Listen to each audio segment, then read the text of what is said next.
النار الولي ما يقرأ كذا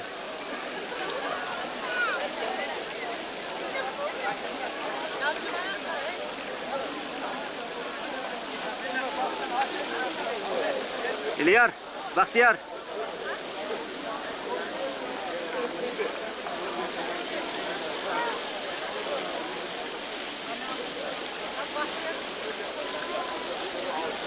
Nuriye, Nuriye, Nuriye.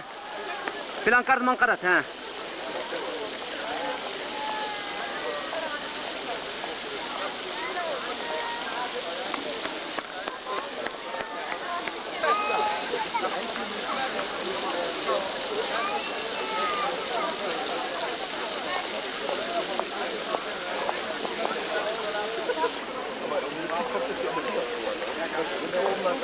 Das ist ein Passau auch. Aber es ist Durchschnitt. Also man kann nicht sagen, dass wir hier Mathe-mäßig rauskommen. Ich habe das immer gleich gefilmt. Ich gucke fast so.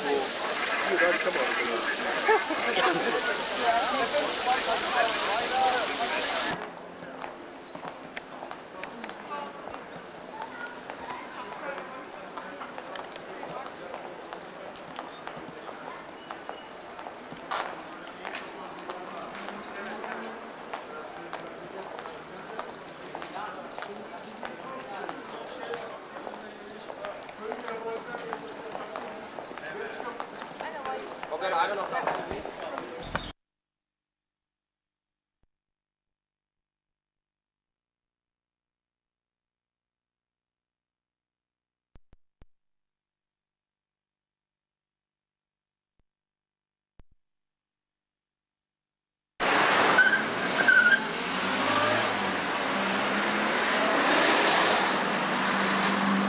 Gehen Sie mal zur Seite da.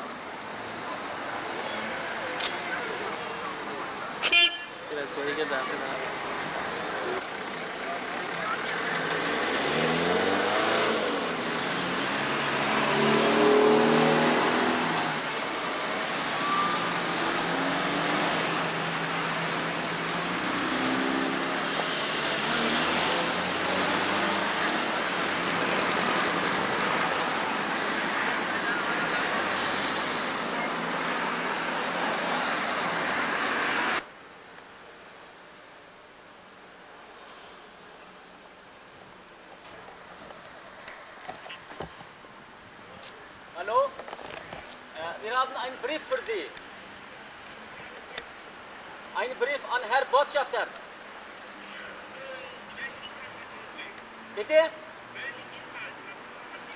Das möchte Herr Botschafter selbst lesen.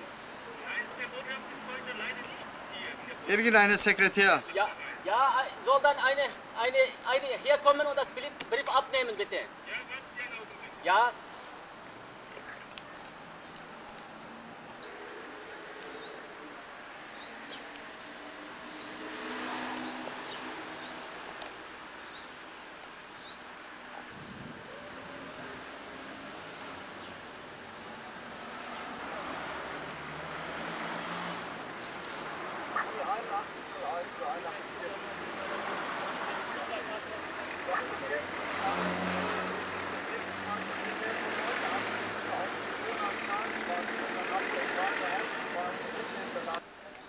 Grüß Gott.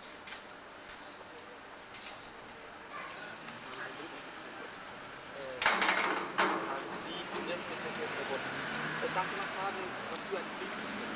Es ist ein Protestbrief, die osttürkistanischen werden als Vertreter der Volksrepublik China diesen Protestbrief ablehnen.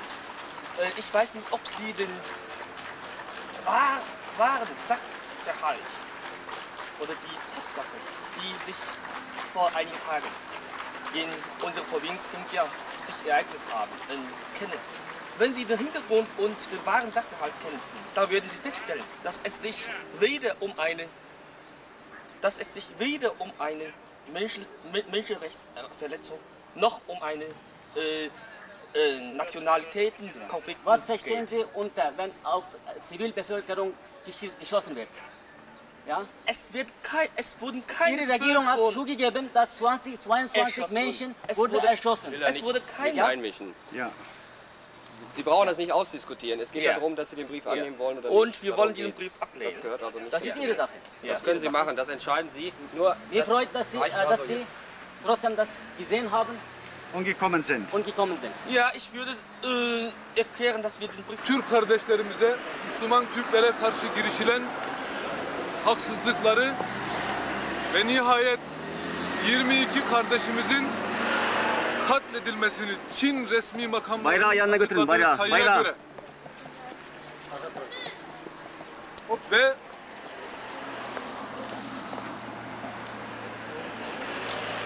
birçok 1976 yılından beri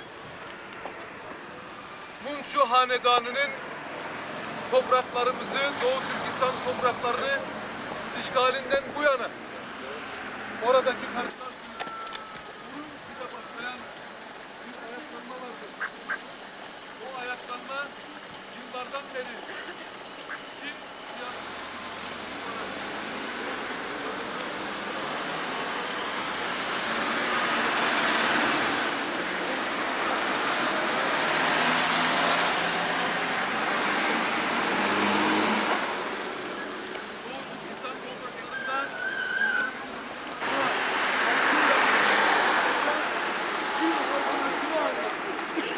Çin Respublik'te farklı bir eylem yapılabilirmiş. Orada yaşayan insanlar haklarını savunabilirler mi? Çinli tanklara rağmen Çinli'nin soluk, sarı ve zalim çehresine rağmen bunlar yapılabilirmiş. Çinli üniversiteler bunu gördüler ve bir ay sonra gördüğünüz o Çin'de büyük harekat başladı. Çinli diktatörler, Çinli üniversitelerin Sevgili kardeşlerim, bir kısım Türk ellerinde özgürlük havası esmektedir. Diğer bir kısım Türk ellerinde yaşamakta olan Türkler biraz olsun insanca yaşama hakkına sahip olmanın sevincini yaşamaktadırlar. Ama Doğu Türkistan'da yaşamakta olan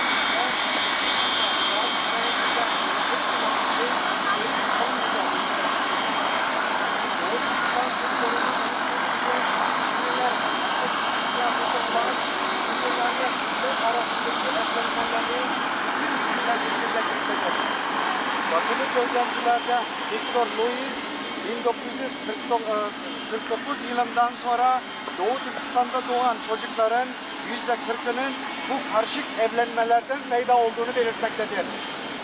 1984 yılına kadar Doğu Türkistan Türklerine karşı mecburi doğum kontrolü uygulanmıyordu. Bu tarihte vermek suretiyle her gün 7.000 Çinliyi Doğu Türkistan'a yerleştirmektedir. Bunun bir neticesi olarak 1949 yılında 300.000 olan Doğu Türkistan'daki Çin nüfusu şimdi 6 milyonu çoktan geçmiştir. Çinlilerin maksadı Doğu Türkistan'a 200 vermiştir. Çinliler bu ayaklanma sırasında takriben 50 kadar Doğu Türkistan Türk'ünü katletmiştir. Eğer Doğu Türkistan Türkleri sessizce eriyip yok olacağıma, mertçe öleyim diye topyekun silahlı bir ayaklanma tertip edecek olursa bu hareket Çinlilerin Doğu Türkistan Türklerini birer tavuk gibi kesmelerine fırsat hazırlayacaktır. Bütün dünyanın gözü önünde demokrasi taraftarı talebelerin üstünden Çinli yöneticilerin yerine Türk yöneticilerin seçilebilmesi için demokratik seçim hakkının tanınması, Doğu Türkistan Türklerine karşı uygulanmaya başlanan mecburi doğum konusunun derhal kaldırılması, suç işleyen Çinlilerin cezalarını Doğu Türkistan'daki